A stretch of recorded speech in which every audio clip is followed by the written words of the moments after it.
Joshua, chapter 1. After the death of Moses, the servant of the Lord said to Joshua, son of Nun, Moses' aide, Moses, my servant, is dead.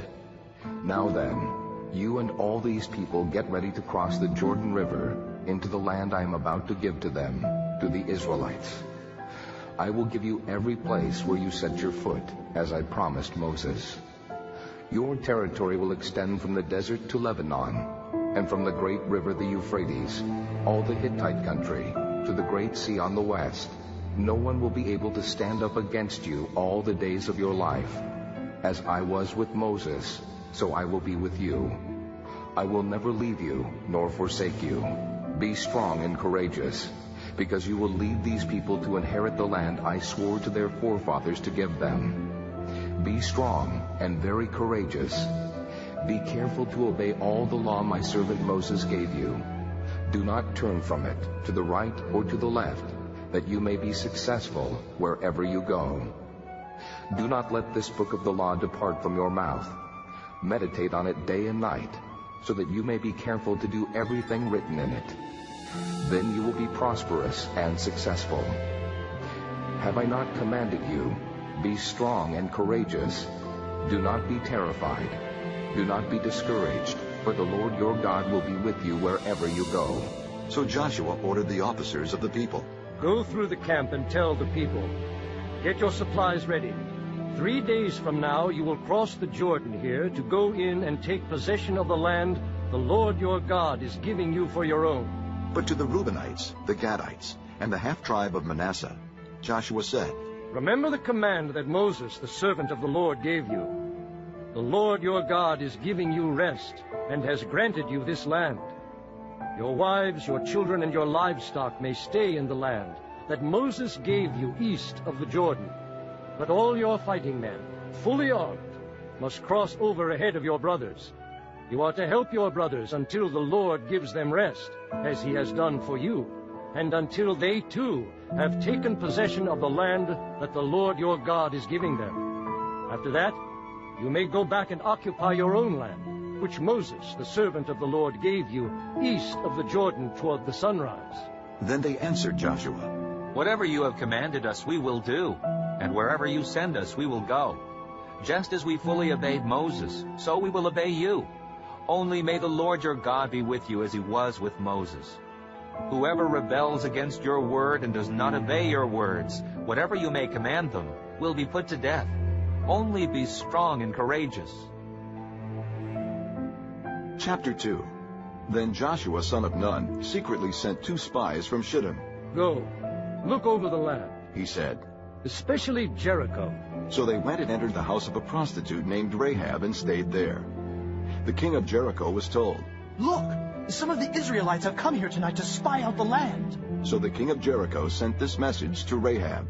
Bring out the men who came to you and entered your house, because they have come to spy out the whole land. But the woman had taken the 2 men and hidden them. She said, Yes, the men came to me, but I did not know where they had come from. At dusk, when it was time to close the city gate, the men left. I don't know which way they went. Go after them quickly, you may catch up with them. But she had taken them up to the roof and hidden them under the stalks of flax she had laid out on the roof. So the men set out in pursuit of the spies on the road that leads to the fords of the Jordan. And as soon as the pursuers had gone out, the gate was shut. Before the spies lay down for the night, she went up on the roof and said to them, I know that the Lord has given this land to you, and that a great fear of you has fallen on us, so that all who live in this country are melting in fear because of you. We have heard how the Lord dried up the water of the Red Sea for you when you came out of Egypt, and what you did to Sihon and Og, the 2 kings of the Amorites east of the Jordan, whom you completely destroyed. When we heard of it, our hearts melted, and everyone's courage failed because of you. For the Lord your God is God in heaven above and on the earth below. Now then, please swear to me by the Lord that you will show kindness to my family, because I have shown kindness to you. Give me a sure sign that you will spare the lives of my father and mother, my brothers and sisters, and all who belong to them, and that you will save us from death. Our lives for your lives. the men assured her. If you don't tell what we are doing, we will treat you kindly and faithfully when the Lord gives us the land. So she let them down by a rope through the window, for the house she lived in was part of the city wall. Now she had said to them, Go to the hills, so the pursuers will not find you. Hide yourselves there 3 days until they return, and then go on your way. The men said to her, This oath you made us swear will not be binding on us, unless, when we enter the land, you have tied this scarlet cord in the window through which you let us down, and unless you have brought your father and mother, your brothers and all your family into your house. If anyone goes outside your house into the street, his blood will be on his own head. We will not be responsible. As for anyone who is in the house with you, his blood will be on our head if a hand is laid on him. But if you tell what we are doing, we will be released from the oath you made us swear. Agreed. She replied. Let it be as you say. So she sent them away, and they departed, and she tied the scarlet cord in the window. When they left, they went into the hills and stayed there 3 days, until the pursuers had searched all along the road and returned without finding them. Then the 2 men started back. They went down out of the hills, forded the river, and came to Joshua son of Nun, and told him everything that had happened to them. They said to Joshua, The Lord has surely given the whole land into our hands. All the people are melting in fear because of us. Chapter 3. Early in the morning, Joshua and all the Israelites set out from Shittim and went to the Jordan, where they camped before crossing over. After 3 days, the officers went throughout the camp, giving orders to the people. When you see the ark of the covenant of the Lord your God, and the priests who are Levites carrying it, you are to move out from your positions and follow it. Then you will know which way to go, since you have never been this way before.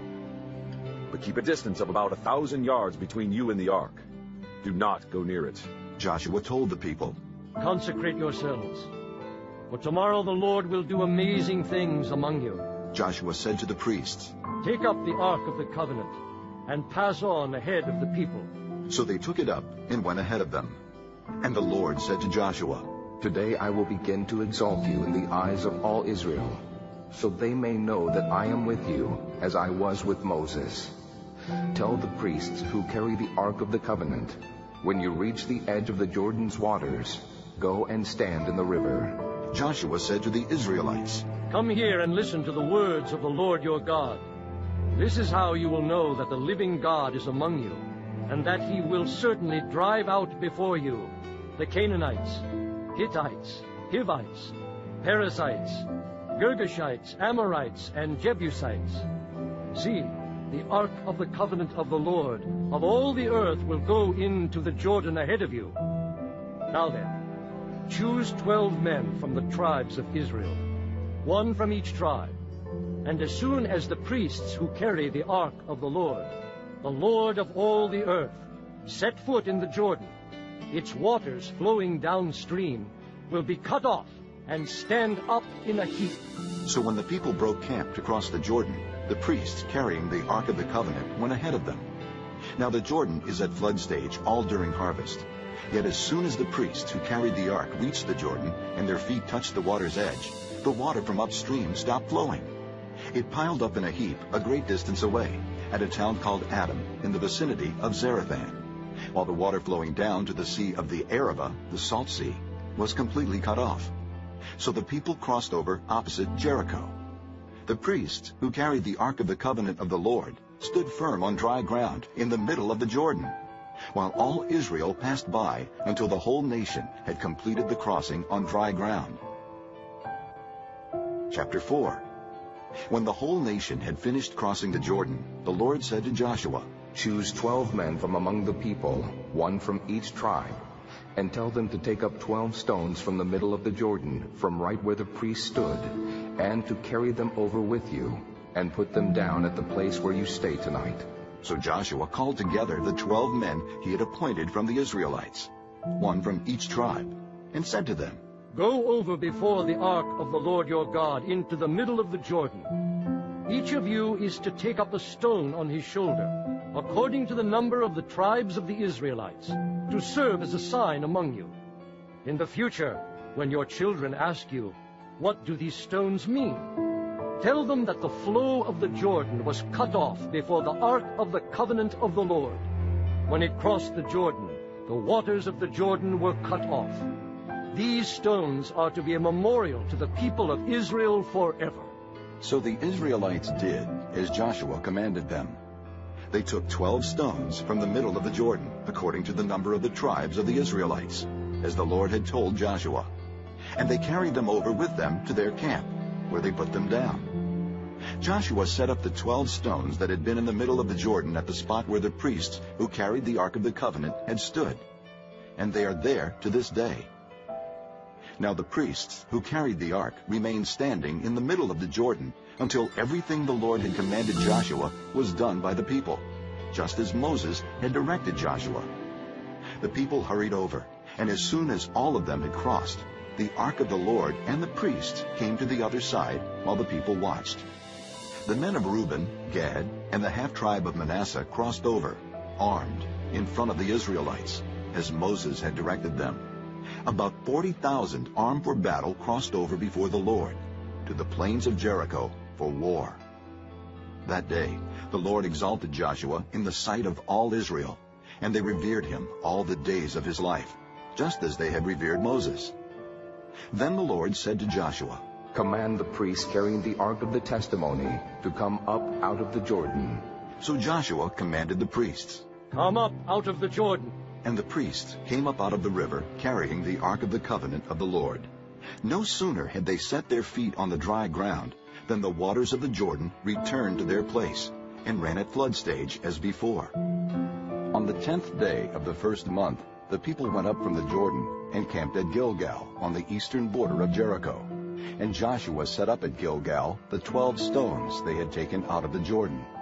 He said to the Israelites, In the future, when your descendants ask their fathers, "What do these stones mean?"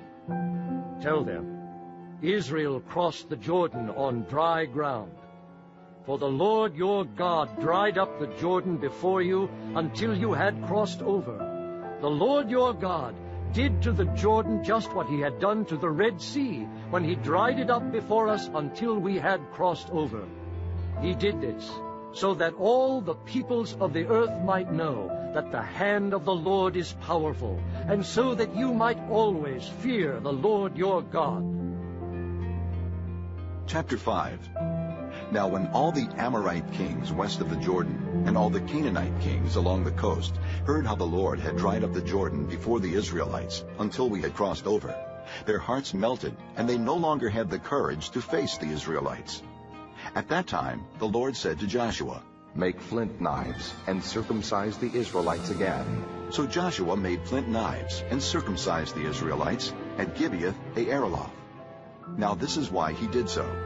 All those who came out of Egypt, all the men of military age, died in the desert on the way after leaving Egypt.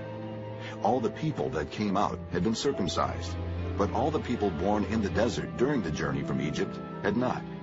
The Israelites had moved about in the desert 40 years, until all the men who were of military age when they left Egypt had died, since they had not obeyed the Lord.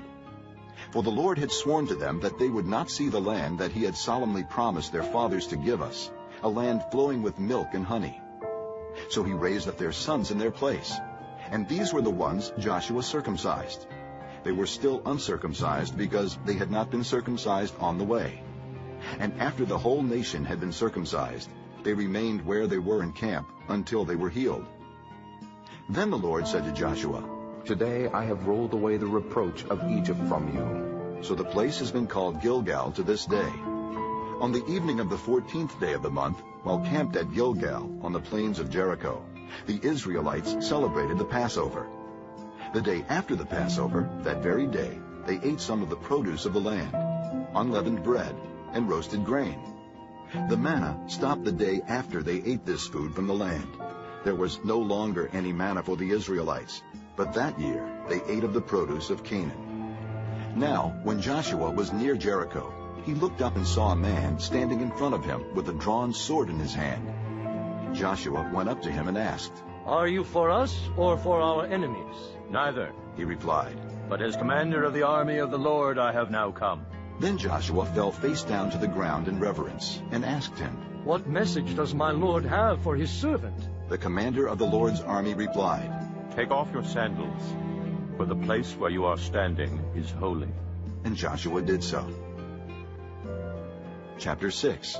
Now Jericho was tightly shut up because of the Israelites. No one went out, and no one came in. Then the Lord said to Joshua, See, I have delivered Jericho into your hands, along with its king and its fighting men. March around the city once with all the armed men. Do this for 6 days. Have 7 priests carry trumpets of ram's horns in front of the ark. On the 7th day, march around the city 7 times, with the priests blowing the trumpets. When you hear them sound a long blast on the trumpets, have all the people give a loud shout. Then the wall of the city will collapse, and the people will go up, every man straight in. So Joshua, son of Nun, called the priests and said to them, Take up the ark of the covenant of the Lord, and have 7 priests carry trumpets in front of it. And he ordered the people, Advance! March around the city with the armed guard going ahead of the ark of the Lord. When Joshua had spoken to the people, the 7 priests carrying the 7 trumpets before the Lord went forward, blowing their trumpets, and the ark of the Lord's covenant followed them. The armed guard marched ahead of the priests who blew the trumpets, and the rear guard followed the ark. All this time the trumpets were sounding, but Joshua had commanded the people, Do not give a war cry. Do not raise your voices. Do not say a word until the day I tell you to shout. Then shout. So he had the ark of the Lord carried around the city, circling it once. Then the people returned to camp and spent the night there. Joshua got up early the next morning, and the priests took up the ark of the Lord.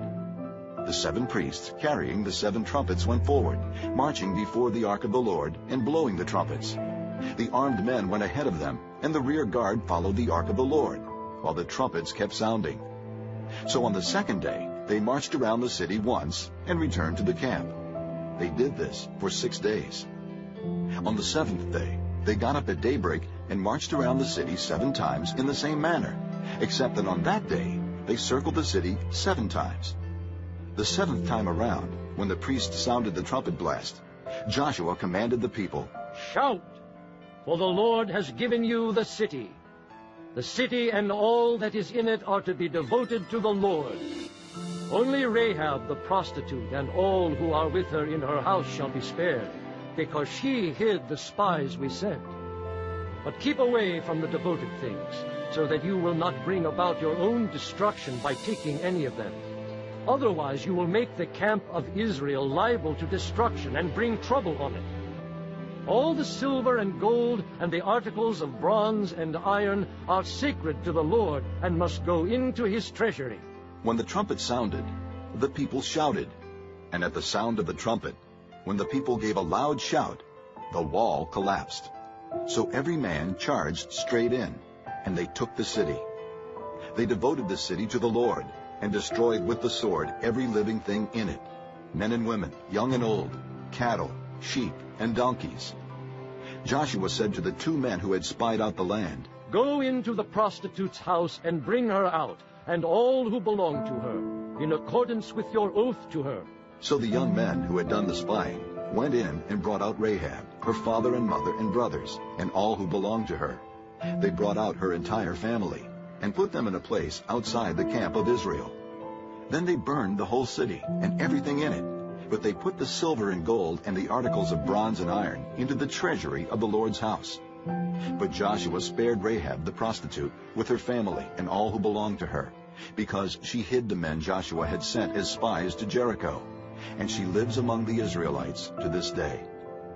At that time, Joshua pronounced this solemn oath, Cursed before the Lord is the man who undertakes to rebuild this city Jericho. At the cost of his firstborn son will he lay its foundations. At the cost of his youngest will he set up its gates. So the Lord was with Joshua, and his fame spread throughout the land. Chapter 7. But the Israelites acted unfaithfully in regard to the devoted things. Achan, son of Carmi, the son of Zimri, the son of Zerah, of the tribe of Judah, took some of them.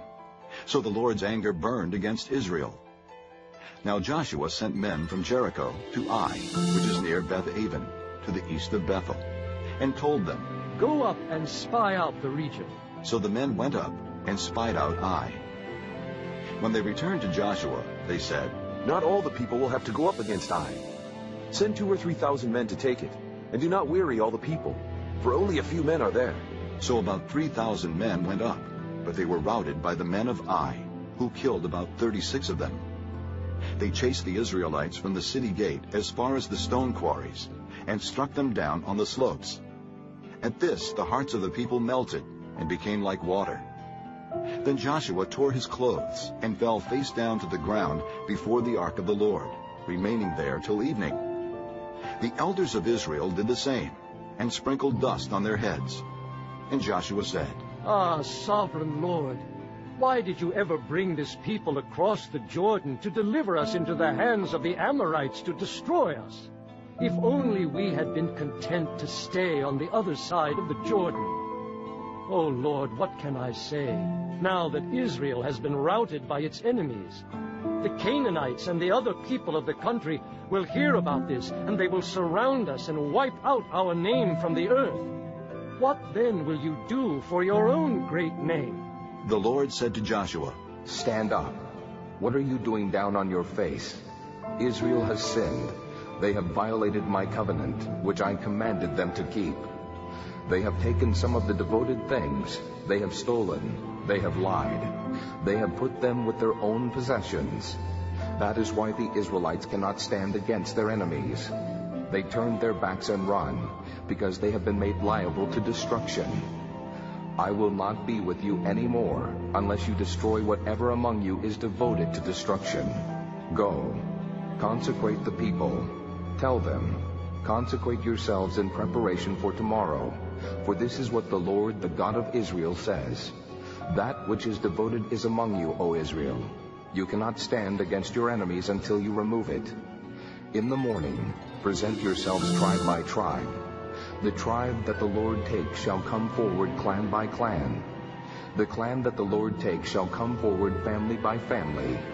And the family that the Lord takes shall come forward man by man.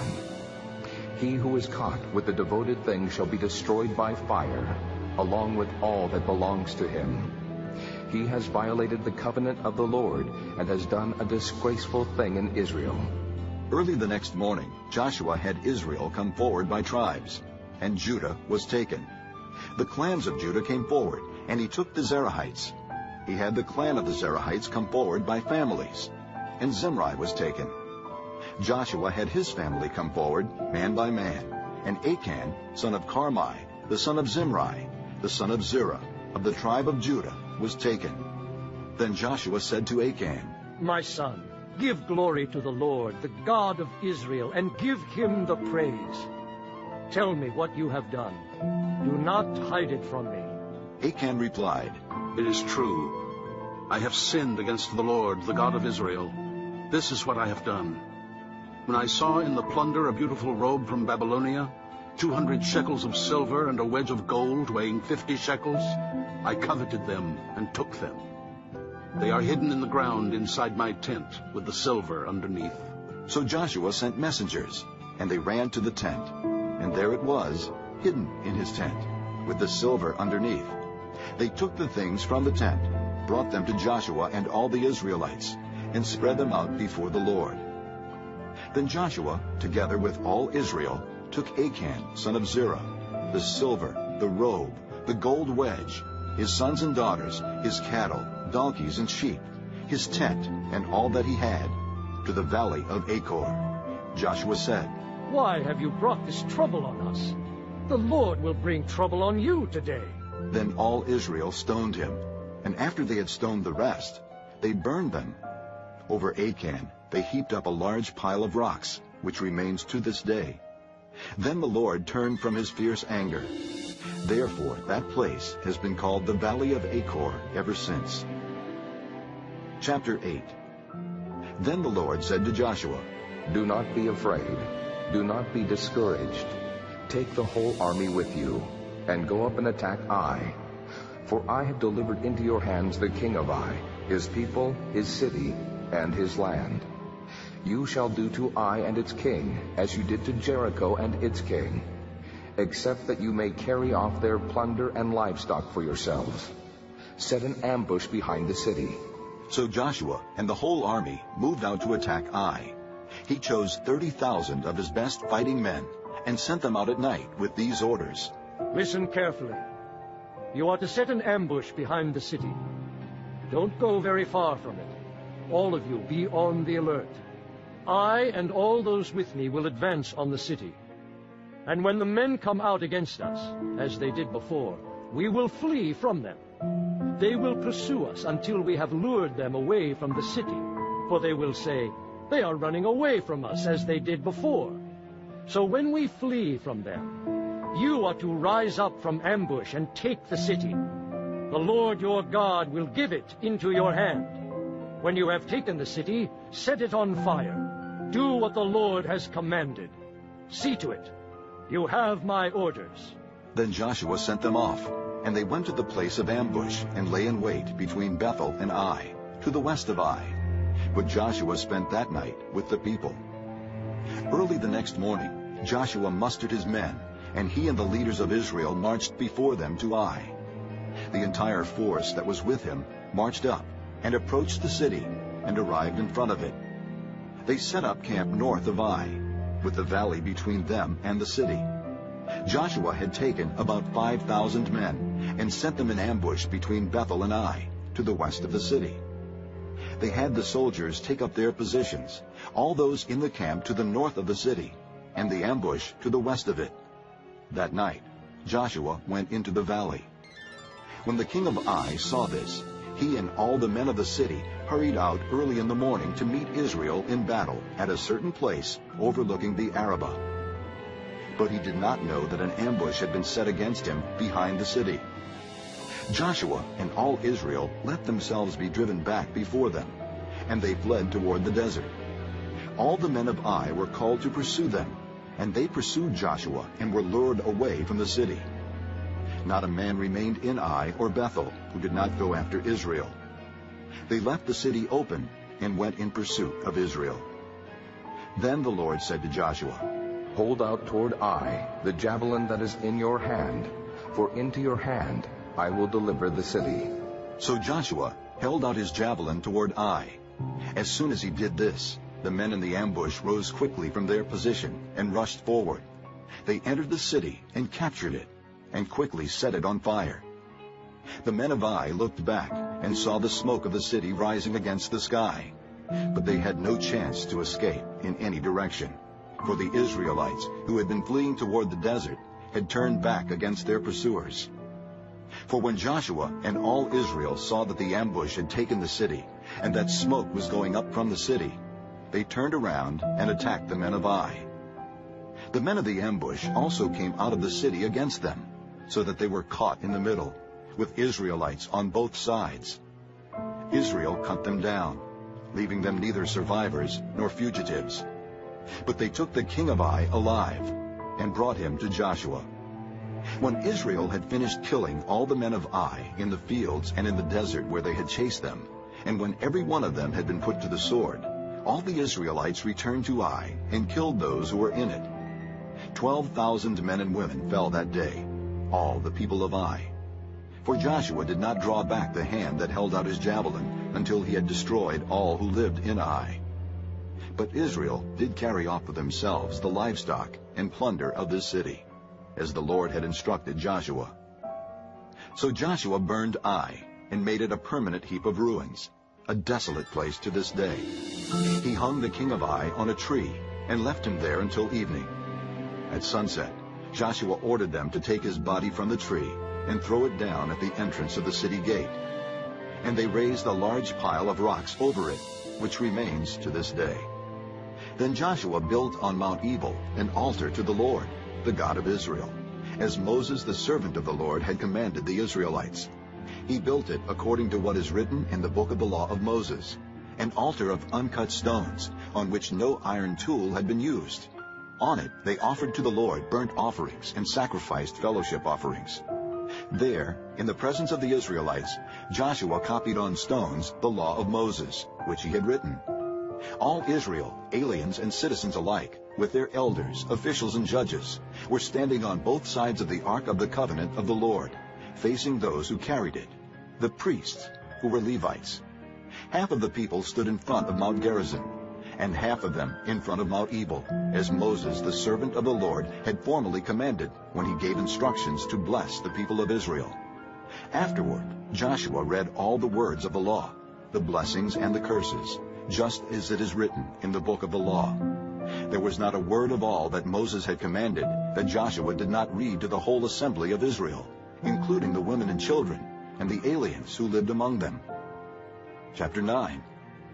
Now when all the kings west of the Jordan heard about these things, those in the hill country, in the western foothills, and along the entire coast of the Great Sea, as far as Lebanon, the kings of the Hittites, Amorites, Canaanites, Perizzites, Hivites, and Jebusites, they came together to make war against Joshua and Israel.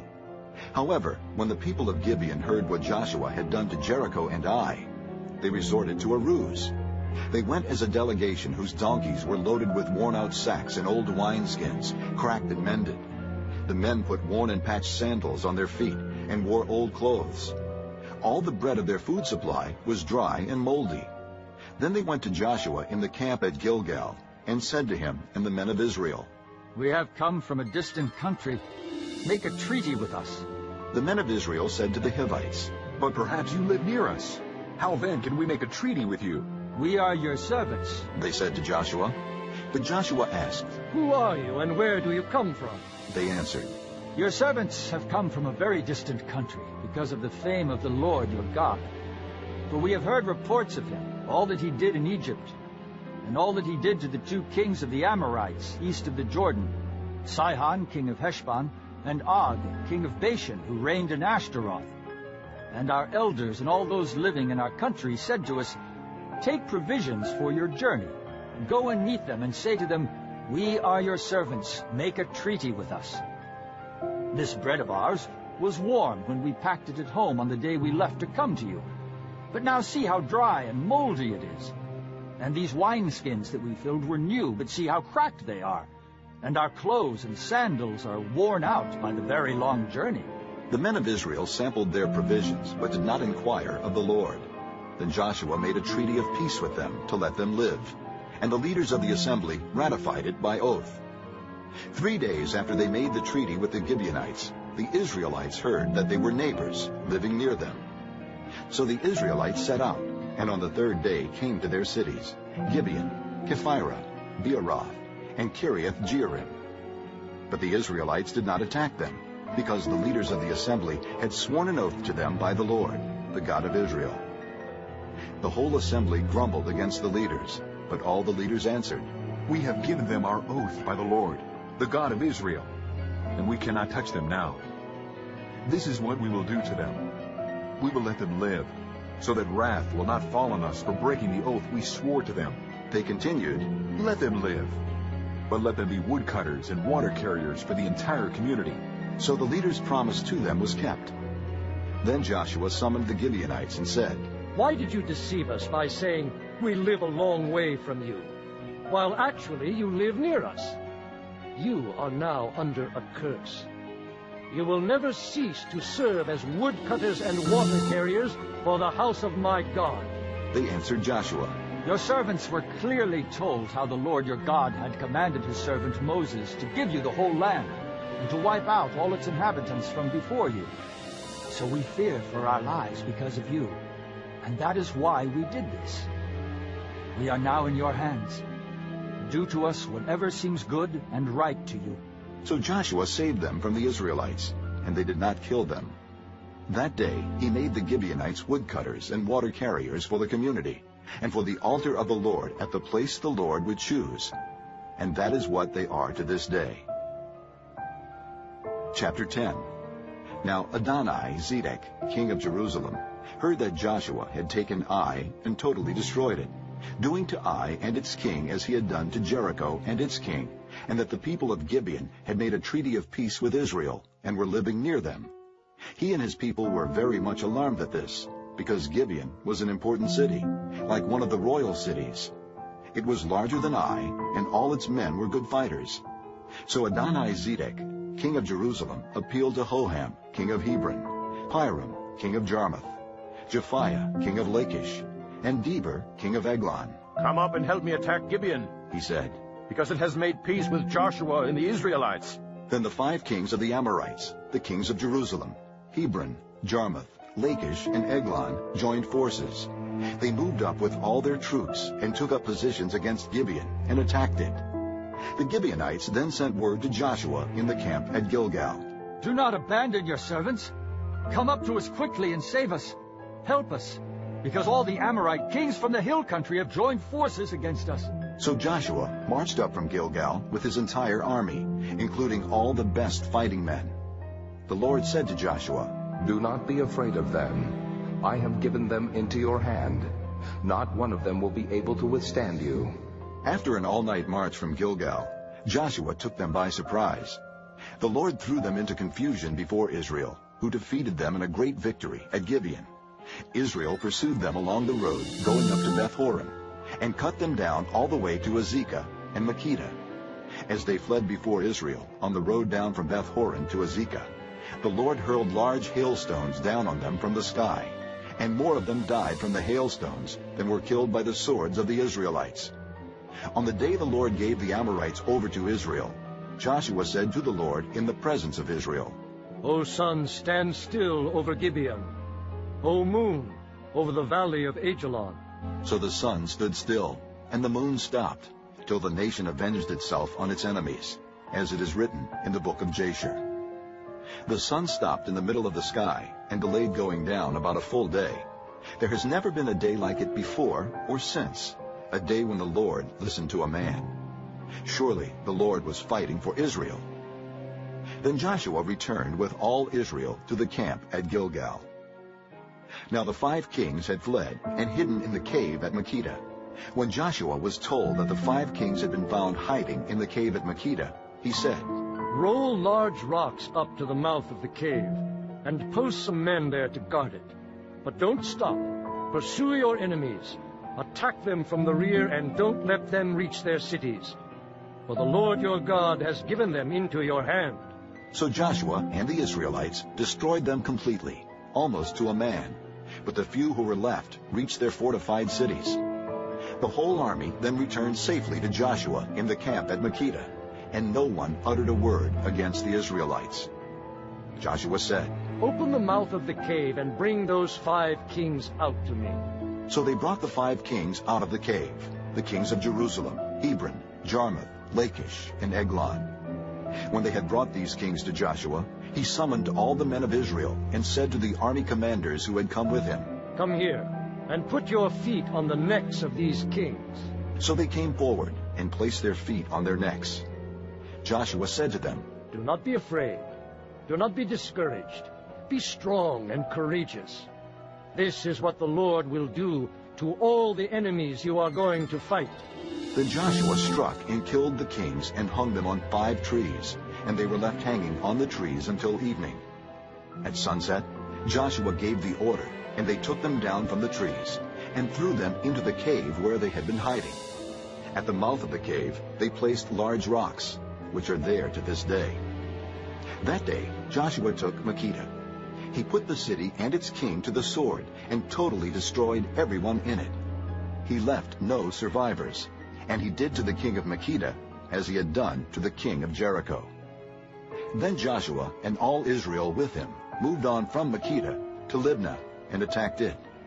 The Lord also gave that city and its king into Israel's hand.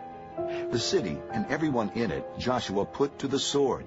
He left no survivors there, and he did to its king as he had done to the king of Jericho. Then Joshua and all Israel with him moved on from Libnah to Lachish. He took up positions against it and attacked it. The Lord handed Lachish over to Israel, and Joshua took it on the 2nd day. The city and everyone in it he put to the sword, just as he had done to Libnah. Meanwhile, Horam, king of Gezer, had come up to help Lachish, but Joshua defeated him and his army, until no survivors were left. Then Joshua and all Israel with him moved on from Lachish to Eglon. They took up positions against it and attacked it. They captured it that same day and put it to the sword and totally destroyed everyone in it, just as they had done to Lachish. Then Joshua and all Israel with him went up from Eglon to Hebron and attacked it. They took the city and put it to the sword, together with its king, its villages, and everyone in it. They left no survivors. Just as at Eglon, they totally destroyed it, and everyone in it. Then Joshua and all Israel with him turned around and attacked Debir. They took the city, its king, and its villages, and put them to the sword. Everyone in it they totally destroyed. They left no survivors. They did to Debir and its king as they had done to Libnah and its king, and to Hebron. So Joshua subdued the whole region, including the hill country, the Negev, the western foothills, and the mountain slopes, together with all their kings. He left no survivors. He totally destroyed all who breathed, just as the Lord, the God of Israel, had commanded. Joshua subdued them from Kadesh Barnea to Gaza, and from the whole region of Goshen to Gibeon.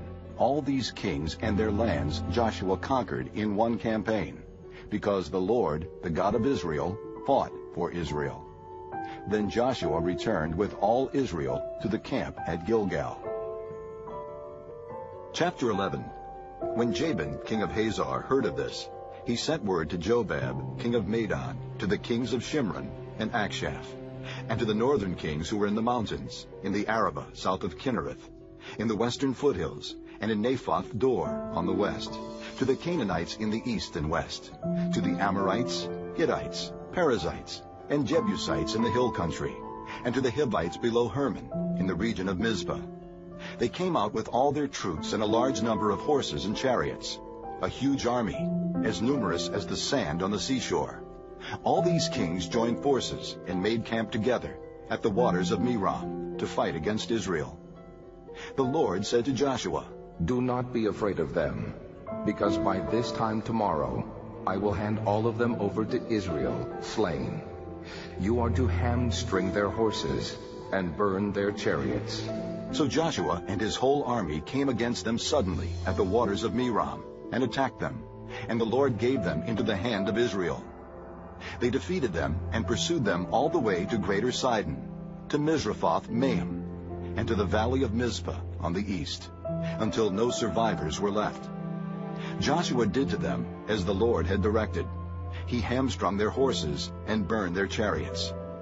At that time Joshua turned back and captured Hazor and put its king to the sword. Hazor had been the head of all these kingdoms. Everyone in it they put to the sword. They totally destroyed them, not sparing anything that breathed. And he burned up Hazor itself. Joshua took all these royal cities and their kings and put them to the sword. He totally destroyed them, as Moses the servant of the Lord had commanded. Yet Israel did not burn any of the cities built on their mounds, except Hazor, which Joshua burned. The Israelites carried off for themselves all the plunder and livestock of these cities, but all the people they put to the sword until they completely destroyed them, not sparing anyone that breathed. As the Lord commanded his servant Moses, so Moses commanded Joshua, and Joshua did it. He left nothing undone of all that the Lord commanded Moses. So Joshua took this entire land, the hill country, all the Negev, the whole region of Goshen, the western foothills, the Arabah, and the mountains of Israel with their foothills, from Mount Halak, which rises toward Seir, to Baal-Gad, in the valley of Lebanon, below Mount Hermon. He captured all their kings and struck them down, putting them to death. Joshua waged war against all these kings for a long time. Except for the Hivites living in Gibeon, not one city made a treaty of peace with the Israelites, who took them all in battle. For it was the Lord himself who hardened their hearts to wage war against Israel, so that he might destroy them totally, exterminating them without mercy, as the Lord had commanded Moses. At that time Joshua went and destroyed the Anakites from the hill country, from Hebron, Debir, and Anab, from all the hill country of Judah, and from all the hill country of Israel. Joshua totally destroyed them and their towns. No Anakites were left in Israelite territory. Only in Gaza, Gath, and Ashdod did any survive. So Joshua took the entire land, just as the Lord had directed Moses, and he gave it as an inheritance to Israel, according to their tribal divisions. Then the land had rest from war. Chapter 12. These are the kings of the land whom the Israelites had defeated, and whose territory they took over east of the Jordan, from the Arnon Gorge to Mount Hermon, including all the eastern side of the Arabah. Sihon, king of the Amorites, who reigned in Heshbon. He ruled from Aroah on the rim of the Arnon Gorge, from the middle of the gorge to the Jabbok River, which is the border of the Ammonites. This included half of Gilead. He also ruled over the eastern Arabah, from the Sea of Kinnereth to the Sea of the Arabah, the Salt Sea, to Beth Jeshimoth, and then southward below the slopes of Pisgah. And the territory of Og, king of Bashan, one of the last of the Rephaites, who reigned in Ashtaroth and Edrei. He ruled over Mount Hermon, Salakah, all of Bashan, to the border of the people of Geshur, and Maacah, and half of Gilead, to the border of Sihon, king of Heshbon. Moses, the servant of the Lord, and the Israelites conquered them. And Moses, the servant of the Lord, gave their land to the Reubenites, the Gadites, and the half-tribe of Manasseh to be their possession. These are the kings of the land that Joshua and the Israelites conquered on the west side of the Jordan, from Baal-Gad in the valley of Lebanon to Mount Halak, which rises towards Seir. Their lands Joshua gave as an inheritance to the tribes of Israel according to their tribal divisions: the hill country, the western foothills, the Arabah, the mountain slopes, the desert, and the Negev, the lands of the Hittites, Amorites, Canaanites, Perizzites, Hivites, and Jebusites. The king of Jericho, 1. The king of Ai, near Bethel, 1. The king of Jerusalem, 1. The king of Hebron, 1. The king of Jarmuth, 1. The king of Lachish, 1. The king of Eglon, 1. The king of Gezer, 1. The king of Deber, 1. The king of Geder, 1. The king of Hormah, 1. The king of Arad, 1. The king of Libnah, 1. The king of Adullam, 1. The king of Makkedah, 1. The king of Bethel, 1. The king of Tappuah, 1. The king of Hepher, 1. The king of Aphek, 1.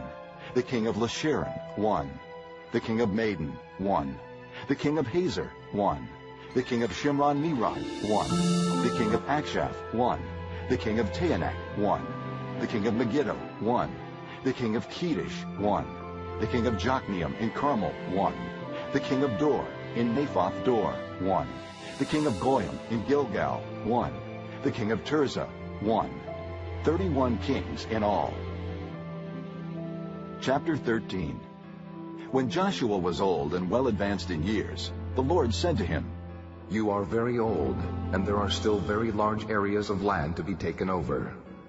This is the land that remains, all the regions of the Philistines and Geshurites, from the Shihor River on the east of Egypt to the territory of Ekron on the north, all of it counted as Canaanite, the territory of the 5 Philistine rulers in Gaza, Ashdod, Ashkelon, Goth, and Ekron, that of the Avites, from the south, all the land of the Canaanites, from Arah of the Sidonians, as far as Aphek, the region of the Amorites, the area of the Gebalites, and all Lebanon to the east, from Baal-Gad below Mount Hermon to Lebo-Hamath. As for all the inhabitants of the mountain regions from Lebanon to Misrephoth-Maim, that is, all the Sidonians, I myself will drive them out before the Israelites. Be sure to allocate this land to Israel for an inheritance, as I have instructed you, and divide it as an inheritance among the 9 tribes and half of the tribe of Manasseh." The other half of Manasseh, the Reubenites and the Gadites, had received the inheritance that Moses had given them east of the Jordan, as he, the servant of the Lord, had assigned it to them. It extended from Aroah on the rim of the Arnon Gorge, and from the town in the middle of the gorge, and included the whole plateau of Medeba, as far as Dibon, and all the towns of Sihon, king of the Amorites, who ruled in Heshbon, out to the border of the Ammonites. It also included Gilead, the territory of the people of Geshur, and Maacah, all of Mount Hermon, and all Bashan as far as Salakah, that is, the whole kingdom of Og in Bashan, who had reigned in Ashtaroth and Edrei, and had survived as one of the last of the Rephaites. Moses had defeated them and taken over their land, but the Israelites did not drive out the people of Geshur and Maacah, so they continue to live among the Israelites to this day. But to the tribe of Levi, he gave no inheritance, since the offerings made by fire to the Lord, the God of Israel, are their inheritance, as he promised them. This is what Moses had given to the tribe of Reuben, clan by clan: the territory from Aroah on the rim of the Arnon Gorge, and from the town in the middle of the gorge, and the whole plateau past Medeba to Heshbon, and all its towns on the plateau, including Dibon, Baal, Beth Baal Meon, Jahaz, Kedemoth, Mephaeth, Kiriathaim, Sibmah, Zereth Shahar on the hill in the valley, Beth Peor, the slopes of Pisgah, and Beth Jeshimoth, all the towns on the plateau, and the entire realm of Sihon, king of the Amorites, who ruled at Heshbon. Moses had defeated him and the Midianite chiefs, Evi, Rechem, Zur, and Reba, princes allied with Sihon, who lived in that country. In addition to those slain in battle, the Israelites had put to the sword Balaam, son of Beor, who practiced divination. The boundary of the Reubenites was the bank of the Jordan. These towns and their villages were the inheritance of the Reubenites, clan by clan. This is what Moses had given to the tribe of Gad, clan by clan: the territory of Jazer, all the towns of Gilead, and half the Ammonite country, as far as Aroah, near Rabbah, and from Heshbon to Ramoth Mizpah and Bethlehem, and from Mahanaim to the territory of Debir, and in the valley Beth Haram, Beth Nimrah, Sukkoth, and Zaphon, with the rest of the realm of Sihon, king of Heshbon, the east side of the Jordan, the territory up to the end of the Sea of Kinnereth. These towns and their villages were the inheritance of the Gadites, clan by clan. This is what Moses had given to the half-tribe of Manasseh, that is, to half the family of the descendants of Manasseh, clan by clan. The territory extending from Mahanaim, and including all of Bashan, the entire realm of Og, king of Bashan, all the settlements of Jair in Bashan, 60 towns, half of Gilead, and Asheroth, and Edrei, the royal cities of Og in Bashan. This was for the descendants of Machir, son of Manasseh, for half of the sons of Machir, clan by clan. This is the inheritance Moses had given when he was in the plains of Moab, across the Jordan east of Jericho. But to the tribe of Levi, Moses had given no inheritance. The Lord, the God of Israel, is their inheritance, as he promised them. Chapter 14. Now these are the areas the Israelites received as an inheritance in the land of Canaan, which Eleazar the priest, Joshua son of Nun, and the heads of the tribal clans of Israel allotted to them. Their inheritances were assigned by lot to the 9½ tribes, as the Lord had commanded through Moses. Moses had granted the 2½ tribes their inheritance east of the Jordan, but had not granted the Levites an inheritance among the rest. For the sons of Joseph had become 2 tribes, Manasseh and Ephraim. The Levites received no share of the land, but only towns to live in, with pasture lands for their flocks and herds.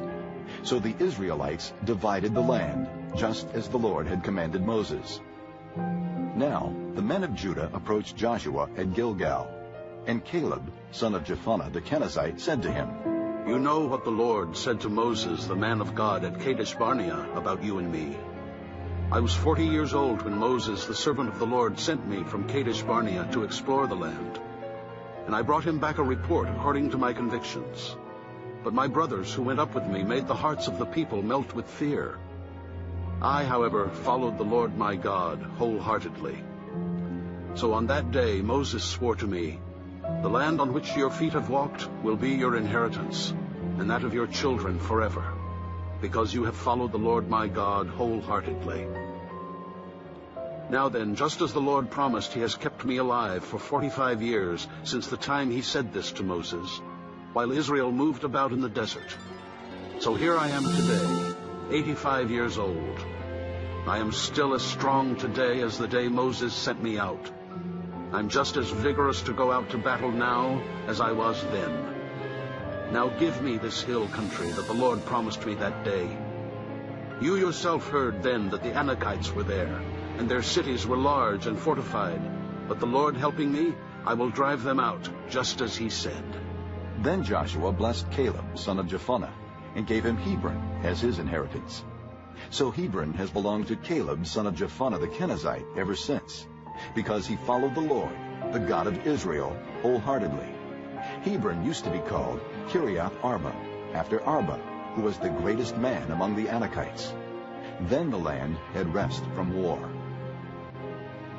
Chapter 15. The allotment for the tribe of Judah, clan by clan, extended down to the territory of Edom, to the desert of Zin in the extreme south. Their southern boundary started from the bay at the southern end of the Salt Sea, crossed south of Scorpion Pass, continued on to Zin, and went over to the south of Kadesh Barnea. Then it ran past Hezron, up to Ader, and curved around to Karka. It then passed along to Asmon, and joined the Wadi of Egypt, ending at the sea. This is their southern boundary. The eastern boundary is the Salt Sea as far as the mouth of the Jordan. The northern boundary started from the Bay of the Sea at the mouth of the Jordan, went up to Beth Hogla, and continued north of Beth Araba to the stone of Bohan, son of Reuben. The boundary then went up to Deber from the valley of Achor, and turned north to Gilgal, which faces the pass of Adumim, south of the gorge. It continued along to the waters of En-Shemesh, and came out at En-Rogel. Then it ran up the valley of Ben-Hinnom along the southern slope of the Jebusite city, that is, Jerusalem. From there it climbed to the top of the hill west of the Hinnom Valley, at the northern end of the valley of Rephaim. From the hilltop, the boundary headed toward the spring of the waters of Nephtoah, came out at the towns of Mount Ephraim, and went down toward Bela, that is, Kiriath Jearim. Then it curved westward from Bela to Mount Seir, ran along the northern slope of Mount Jearim, that is, Kesalon, continued down to Beth Shemesh, and crossed to Timnah. It went to the northern slope of Ekron, turned toward Shikharon, passed along to Mount Bela, and reached Jabneel. The boundary ended at the sea. The western boundary is the coastline of the Great Sea. These are the boundaries around the people of Judah by their clans. In accordance with the Lord's command to him, Joshua gave to Caleb, son of Jephunneh, a portion in Judah, Kiriath Arba, that is, Hebron. Arba was the forefather of Anak. From Hebron, Caleb drove out the three Anakites, Shishiah, Ahiman, and Talmai, descendants of Anak. From there he marched against the people living in Deber, formerly called Kiriath Sepher. And Caleb said, I will give my daughter Achsah in marriage to the man who attacks and captures Kiriath Sepher. Othniel, son of Kenaz, Caleb's brother, took it. So Caleb gave his daughter Achsah to him in marriage. One day, when she came to Othniel, she urged him to ask her father for a field. When she got off her donkey, Caleb asked her, What can I do for you? She replied, Do me a special favor.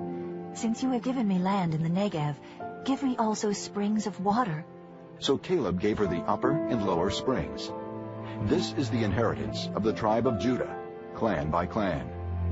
The southernmost towns of the tribe of Judah in the Negev, toward the boundary of Edom, were Kabzeel, Eder, Jagur, Kinah, Damona, Adadah, Kedesh, Hazor, Ithnan, Ziph, Telam, Bealoth, Hazor Hadadah, Kiriath Hezron, that is, Hazor, Ammon, Shema, Maladah, Hazar Gada, Heshmon, Beth Pelet, Hazar Shual, Beersheba, Biziathiah, Bela, Ayam, Ezem, Gotolag, Kisel, Hormah, Ziklag, Madmannah, Sansannah, Lebaoth, Shillim, Ayin, and Rimmon, a total of 29 towns and their villages.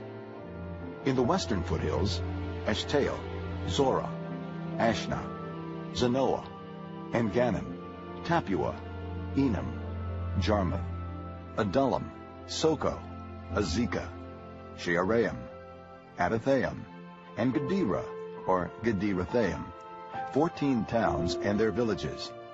Zenon, Hadashah, Migdalgad, Dilian, Mizpah, Joktheel, Lachish, Bozkath, Eglon, Caban, Lamas, Kitlish, Gederoth, Beth Dagon, Naamah, and Makkedah, 16 towns and their villages.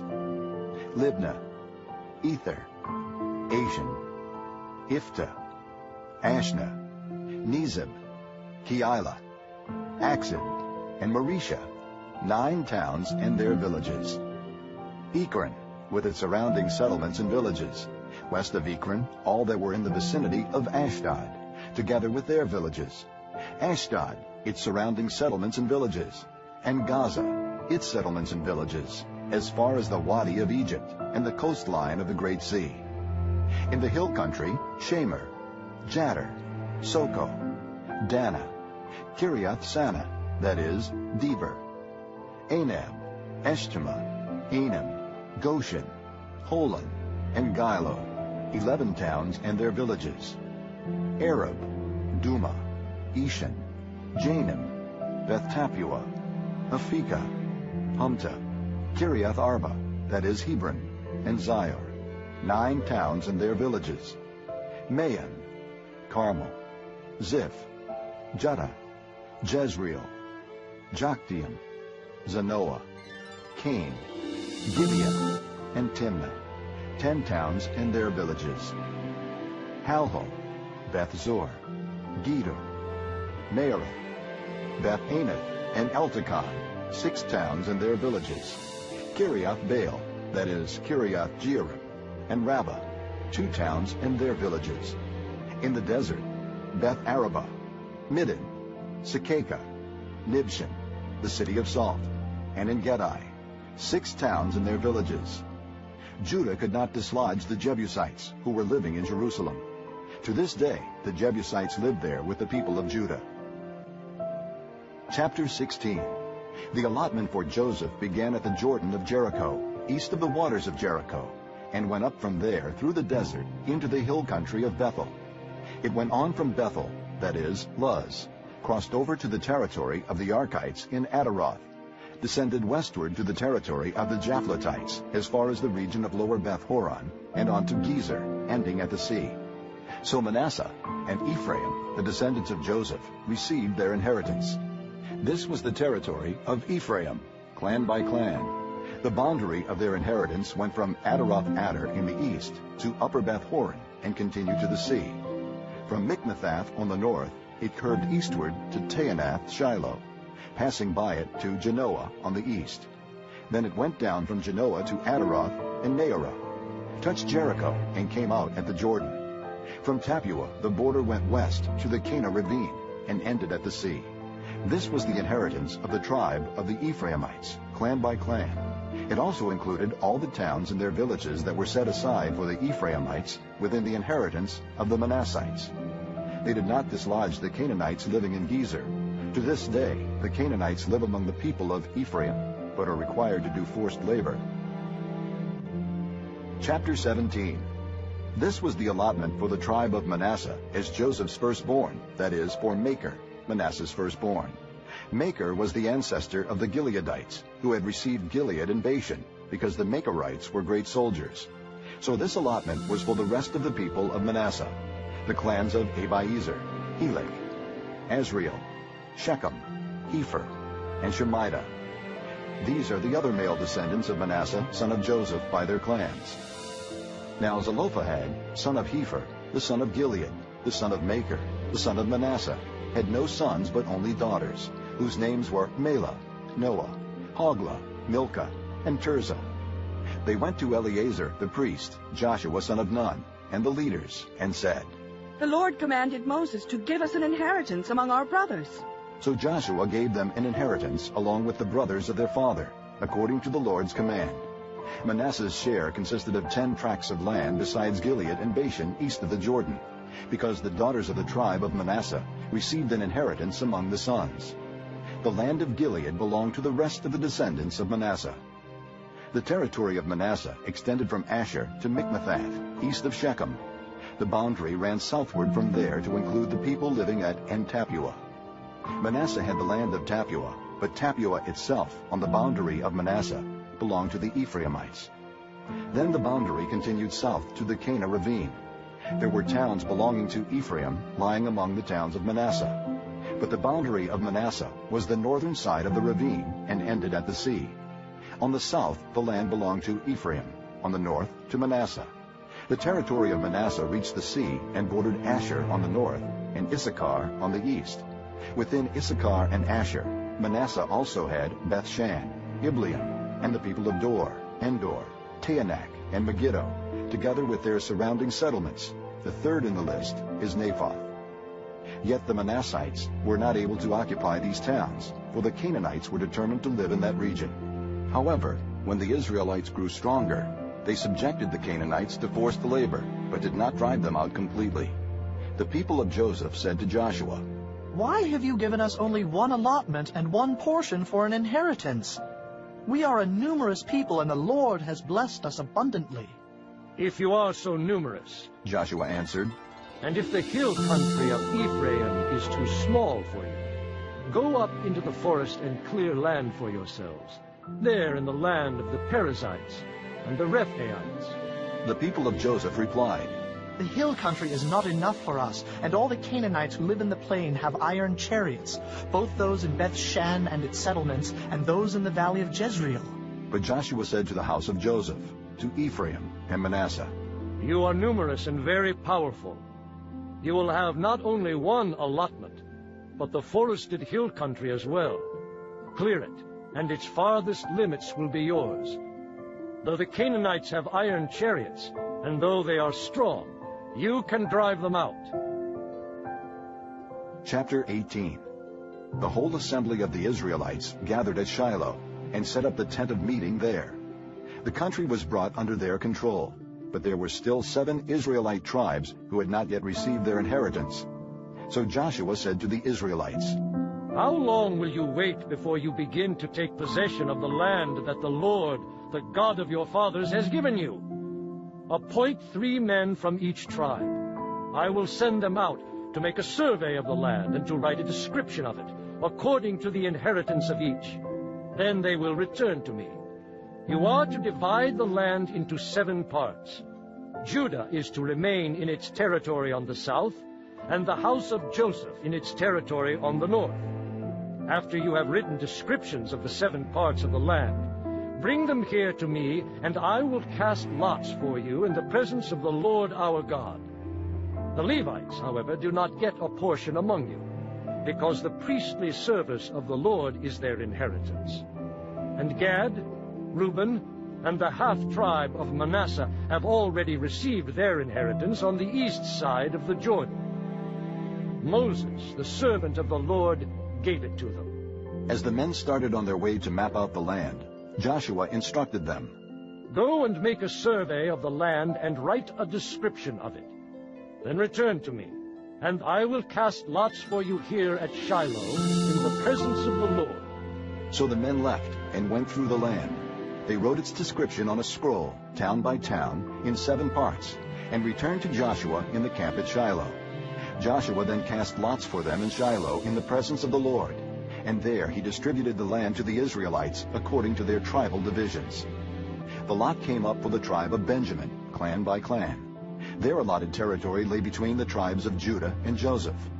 On the north side, their boundary began at the Jordan, past the northern slope of Jericho, and headed west into the hill country, coming out at the desert of Beth-aven. From there, it crossed to the south slope of Luz, that is Bethel, and went down to Adaroth-Adar, on the hill south of Lower Beth-horon. From the hill facing Beth-horon on the south, the boundary turned south along the western side and came out at Kiriath-baal, that is Kiriath-jearim, a town of the people of Judah. This was the western side.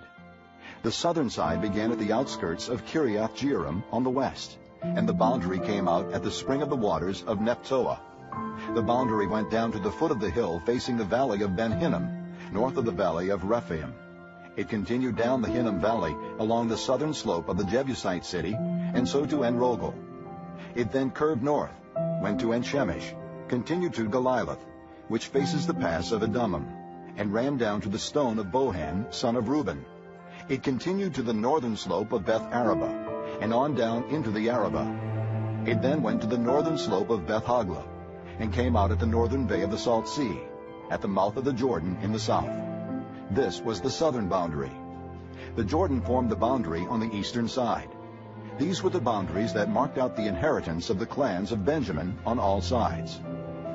The tribe of Benjamin, clan by clan, had the following cities: Jericho, Beth Hogla, Emek-Keziz, Beth Araba, Zemaraim, Bethel, Avim, Hera, Afra, Kepher Ammoni, Ophni, and Geba, 12 towns and their villages.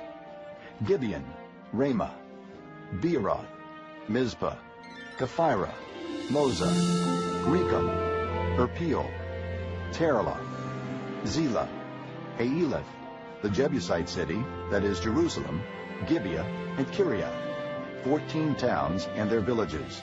This was the inheritance of Benjamin for its clans. Chapter 19. The second lot came out for the tribe of Simeon, clan by clan. Their inheritance lay within the territory of Judah.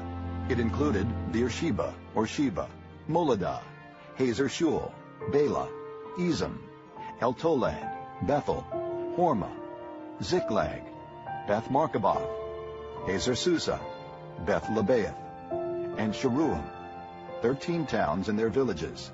Ain, Rimmon, Ether, and Ashan, 4 towns and their villages, and all the villages around these towns as far as Baalath-beer, Ramah in the Negev.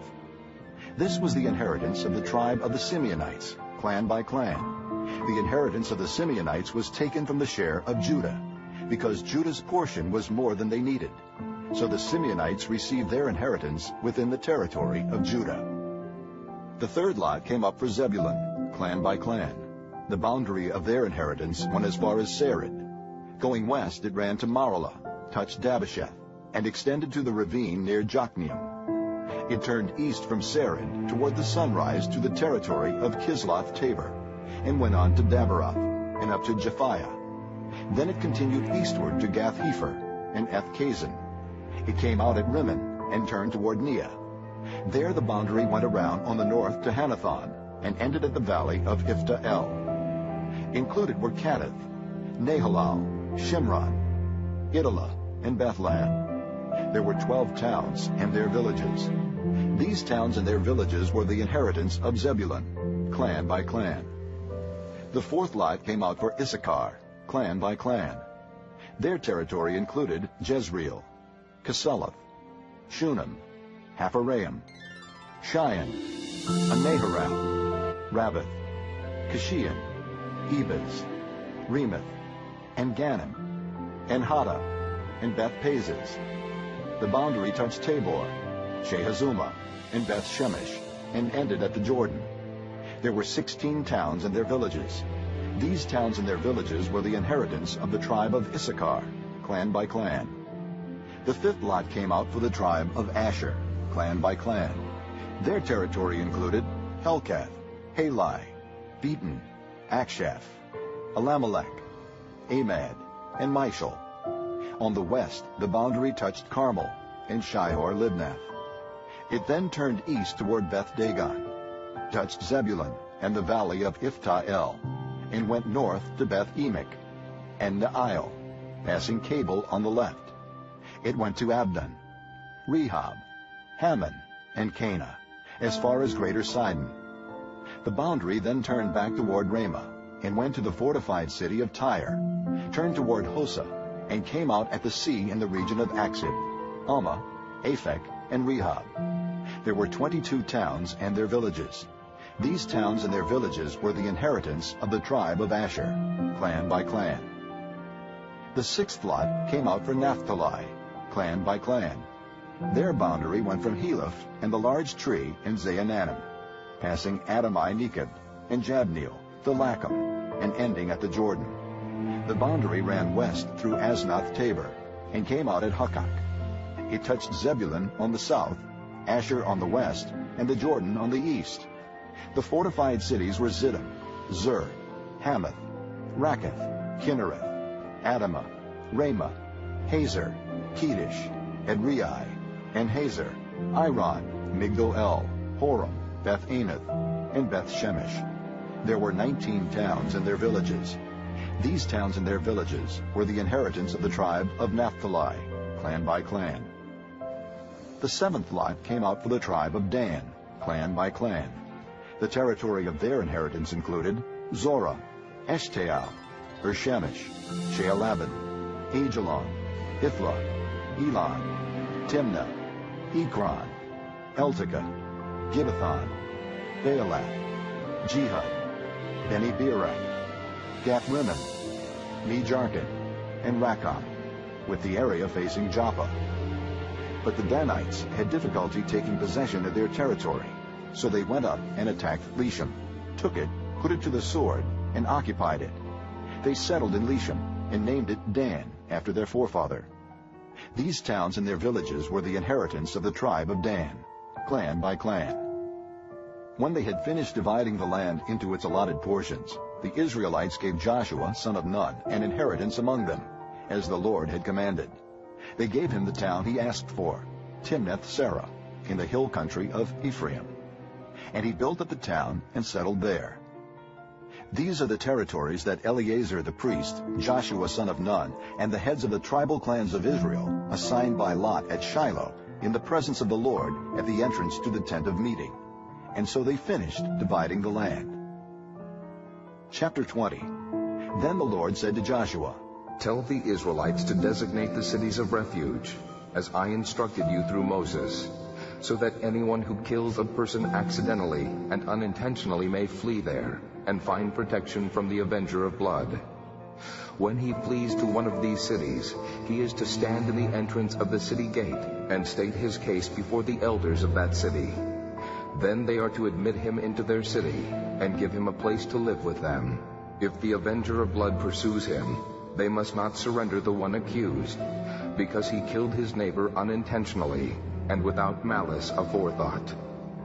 He is to stay in that city until he has stood trial before the assembly, and until the death of the high priest who is serving at that time. Then he may go back to his own home in the town from which he fled.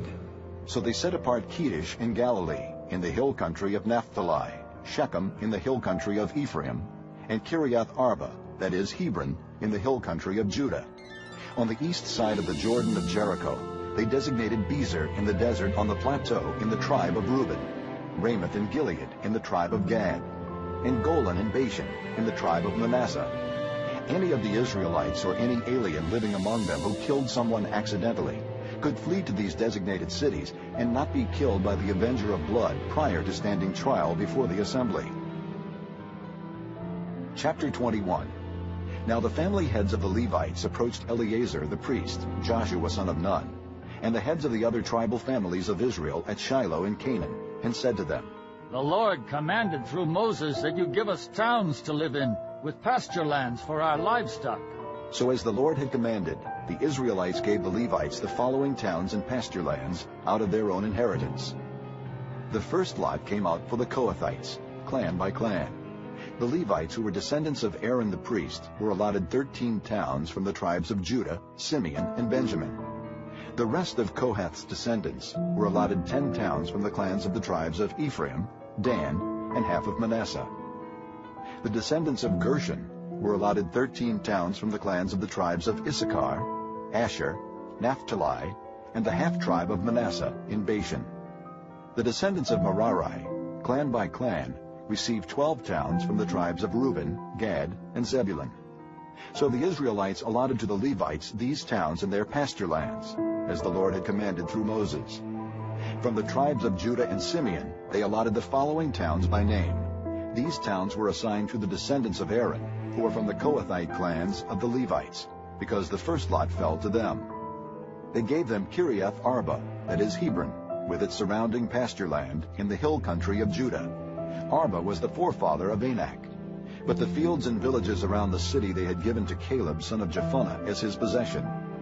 So to the descendants of Aaron the priest they gave Hebron, a city of refuge for one accused of murder, Libnah, Jattir, Eshtemoa, Holon, Deber, Ain, Judah, and Beth Shemesh, together with their pasture lands, 9 towns from these 2 tribes. And from the tribe of Benjamin they gave them Gibeon, Geba, Anathoth, and Almon, together with their pasture lands, 4 towns. All the towns for the priests, the descendants of Aaron, were 13, together with their pasture lands. The rest of the Kohathite clans of the Levites were allotted towns from the tribe of Ephraim.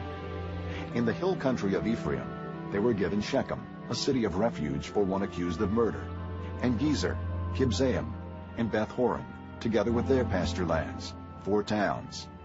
Also from the tribe of Dan, they received Eltekeh, Gibbethon, Ajalon, and Gath-rimmon, together with their pasture lands, 4 towns. From half the tribe of Manasseh, they received Taanach and Gath-rimmon, together with their pasture lands, 2 towns. All these 10 towns and their pasture lands were given to the rest of the Kohathite clans. The Levite clans of the Gershonites were given, from the half-tribe of Manasseh, Golan in Bashan, a city of refuge for one accused of murder, and Be-eshterah, together with their pasture lands, 2 towns.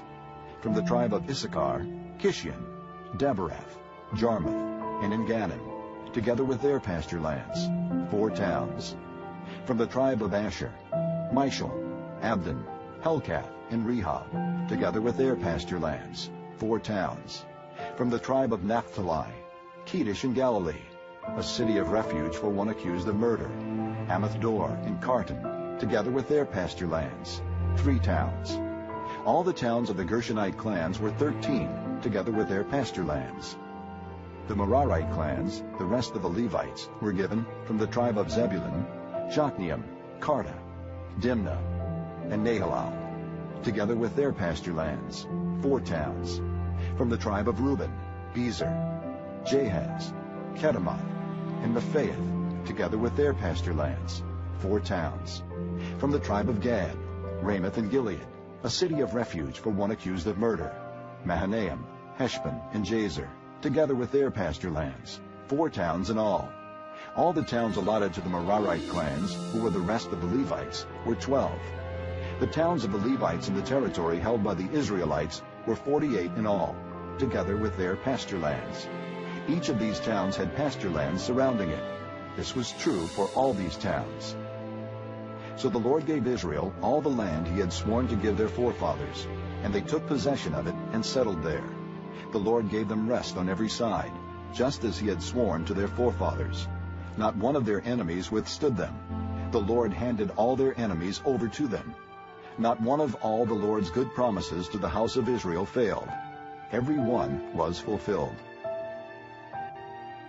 Chapter 22. Then Joshua summoned the Reubenites, the Gadites, and the half-tribe of Manasseh, and said to them, You have done all that Moses, the servant of the Lord, commanded, and you have obeyed me in everything I commanded. For a long time now, to this very day, you have not deserted your brothers, but have carried out the mission the Lord your God gave you. Now that the Lord your God has given your brothers rest, as he promised, return to your homes in the land that Moses, the servant of the Lord, gave you on the other side of the Jordan. But be very careful to keep the commandment and the law that Moses, the servant of the Lord, gave you, to love the Lord your God, to walk in all his ways, to obey his commands, to hold fast to him, and to serve him with all your heart and all your soul. Then Joshua blessed them and sent them away, and they went to their homes. To the half-tribe of Manasseh Moses had given land in Bashan, and to the other half of the tribe Joshua gave land on the west side of the Jordan with their brothers. When Joshua sent them home, he blessed them, saying, Return to your homes with your great wealth, with large herds of livestock, with silver, gold, bronze, and iron, and a great quantity of clothing, and divide with your brothers the plunder from your enemies. So the Reubenites, the Gadites, and the half-tribe of Manasseh left the Israelites at Shiloh in Canaan to return to Gilead, their own land, which they had acquired in accordance with the command of the Lord through Moses. When they came to Geliloth, near the Jordan in the land of Canaan, the Reubenites, the Gadites, and the half-tribe of Manasseh built an imposing altar there by the Jordan. And when the Israelites heard that they had built the altar on the border of Canaan at Geliloth, near the Jordan on the Israelite side, the whole assembly of Israel gathered at Shiloh to go to war against them. So the Israelites sent Phinehas, son of Eleazar the priest, to the land of Gilead, to Reuben, Gad, and the half-tribe of Manasseh. With him they sent 10 of the chief men, one for each of the tribes of Israel, each the head of a family division among the Israelite clans. When they went to Gilead, to Reuben, Gad, and the half-tribe of Manasseh, they said to them, "The whole assembly of the Lord says, how could you break faith with the God of Israel like this? How could you turn away from the Lord and build yourselves an altar in rebellion against him now? Was not the sin of Peor enough for us? Up to this very day we have not cleansed ourselves from that sin, even though a plague fell on the community of the Lord. And are you now turning away from the Lord? If you rebel against the Lord today, tomorrow he will be angry with the whole community of Israel. If the land you possess is defiled, come over to the Lord's land where the Lord's tabernacle stands, and share the land with us. But do not rebel against the Lord or against us by building an altar for yourselves, other than the altar of the Lord our God." When Achan, son of Zerah, acted unfaithfully regarding the devoted things, did not wrath come upon the whole community of Israel? He was not the only one who died for his sin. Then Reuben, Gad, and the half-tribe of Manasseh replied to the heads of the clans of Israel, "The Mighty One, God the Lord, the Mighty One, God the Lord, he knows, and let Israel know. If this has been in rebellion or disobedience to the Lord, do not spare us this day. If we have built our own altar to turn away from the Lord, and to offer burnt offerings and grain offerings, or to sacrifice fellowship offerings on it, may the Lord himself call us to account. No, we did it for fear that someday your descendants might say to ours, 'What do you have to do with the Lord, the God of Israel? The Lord has made the Jordan a boundary between us and you Reubenites and Gadites. You have no share in the Lord.' So your descendants might cause ours to stop fearing the Lord. That is why we said, 'Let us get ready and build an altar, but not for burnt offerings or sacrifices. On the contrary, it is to be a witness between us and you and the generations that follow, that we will worship the Lord at his sanctuary with our burnt offerings, sacrifices, and fellowship offerings. Then in the future, your descendants will not be able to say to ours, 'You have no share in the Lord.'" And we said, "If they ever say this to us or to our descendants, we will answer, 'Look at the replica of the Lord's altar, which our fathers built, not for burnt offerings and sacrifices, but as a witness between us and you. Far be it from us to rebel against the Lord and turn away from him today by building an altar for burnt offerings, grain offerings, and sacrifices, other than the altar of the Lord our God that stands before his tabernacle." When Phinehas the priest and the leaders of the community, the heads of the clans of the Israelites, heard what Reuben, Gad, and Manasseh had to say, they were pleased. And Phinehas, son of Eleazar the priest, said to Reuben, Gad, and Manasseh, "Today we know that the Lord is with us, because you have not acted unfaithfully toward the Lord in this matter. Now you have rescued the Israelites from the Lord's hand." Then Phinehas, son of Eleazar the priest, and the leaders returned to Canaan from their meeting with the Reubenites and Gadites in Gilead, and reported to the Israelites. They were glad to hear the report and praised God. And they talked no more about going to war against them to devastate the country where the Reubenites and the Gadites lived. And the Reubenites and the Gadites gave the altar this name, "A witness between us that the Lord is God." Chapter 23.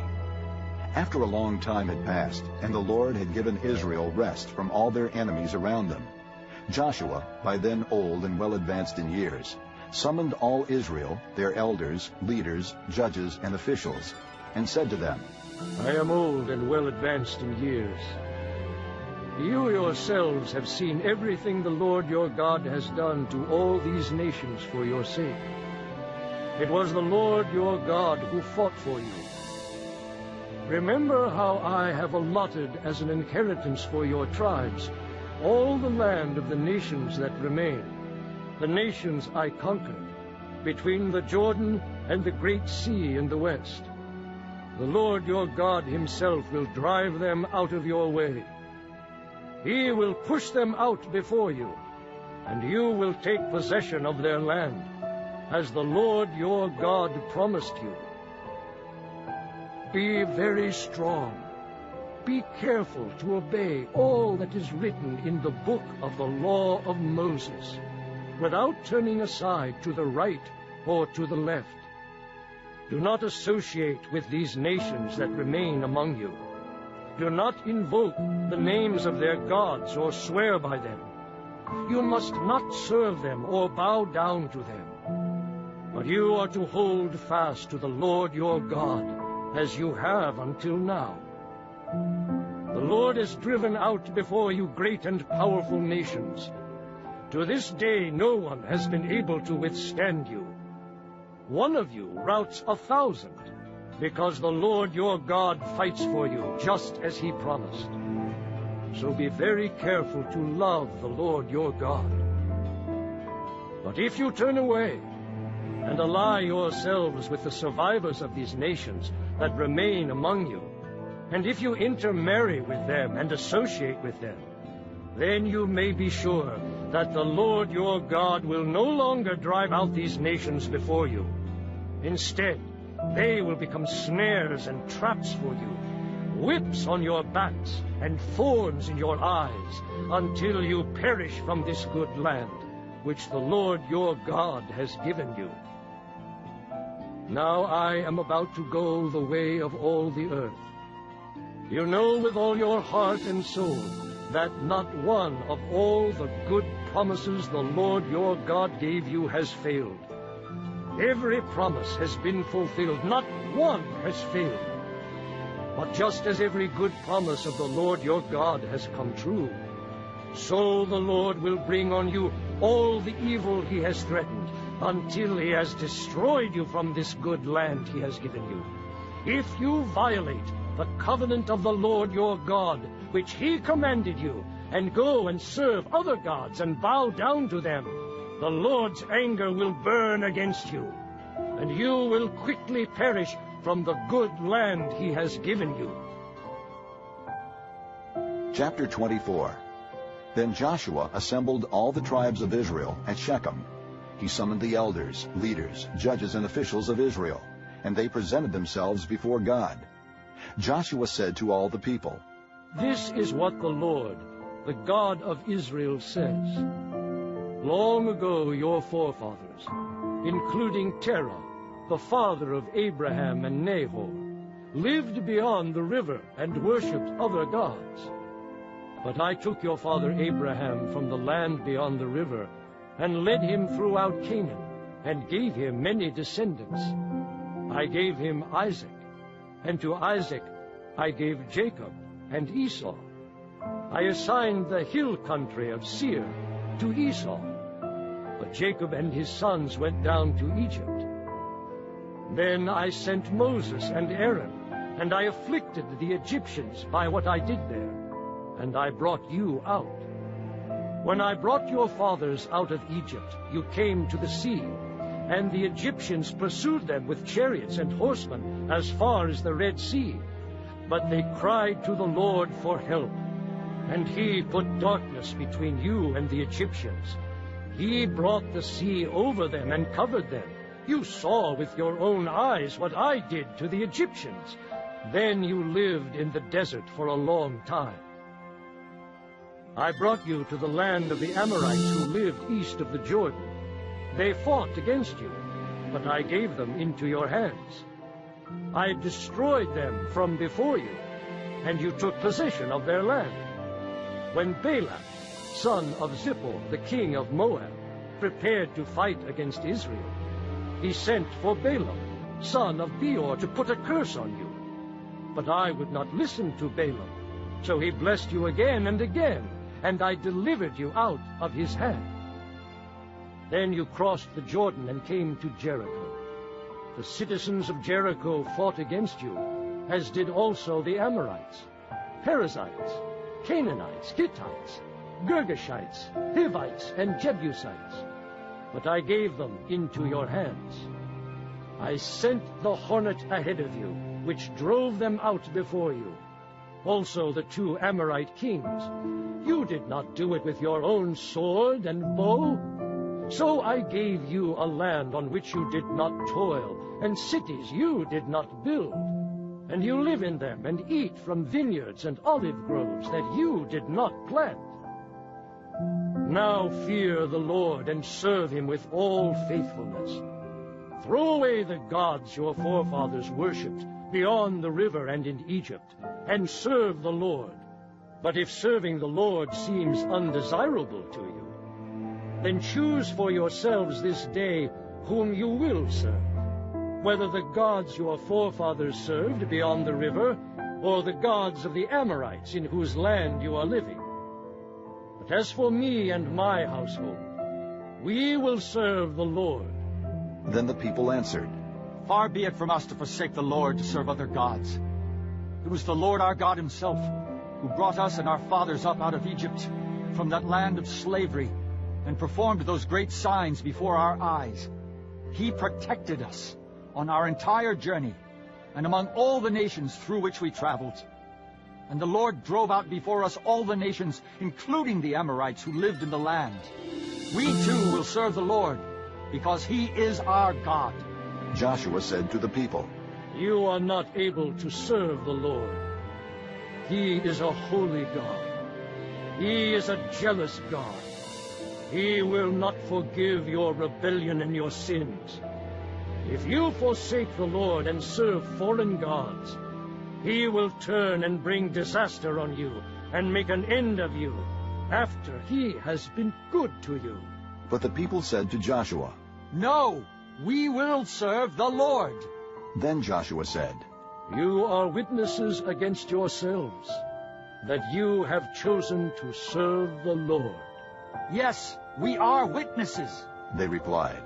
Now then, said Joshua, throw away the foreign gods that are among you, and yield your hearts to the Lord, the God of Israel. And the people said to Joshua, We will serve the Lord our God and obey him. On that day Joshua made a covenant for the people, and there at Shechem he drew up for them decrees and laws. And Joshua recorded these things in the book of the law of God.